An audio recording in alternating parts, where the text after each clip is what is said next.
అని మీ ప్రాంతానికి వచ్చాం. ఎక్కడున్నా సరే మీరు కొద్ది నిమిషాలు జీవము గల దేవుని మాటలు వినాల్సిందిగా ప్రేమతో మీ అందరికీ మనవి చేస్తూ ఉన్నాం.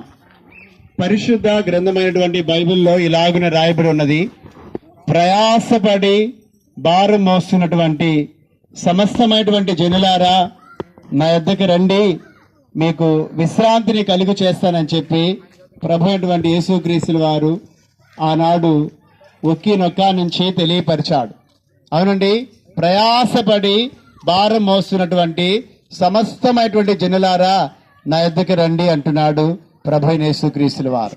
ఈ లోకంలో మనుషులు చాలా భారాలను మోస్తూ ఉన్నారు. అవునా కదమ్మా? కొంతమందిని చూడండి, పిల్లల భారాలు, పిల్లలను కానీ వాళ్ళని ఎలా పెంచాలా, ఎలా చదివించాలా, ఏం చేయాలి, పిల్లల భారాలు. ఒకవైపున రోగాల భారాలు, ఏంటి మాకే ఇలాంటి రోగాలు వచ్చాయి, మరి దీర్ఘకాలంగా మమ్మల్ని వదిలిపెట్టిపోవటం లేదే, ఈ రోగాల్ని మోసుకుంటూ ఆ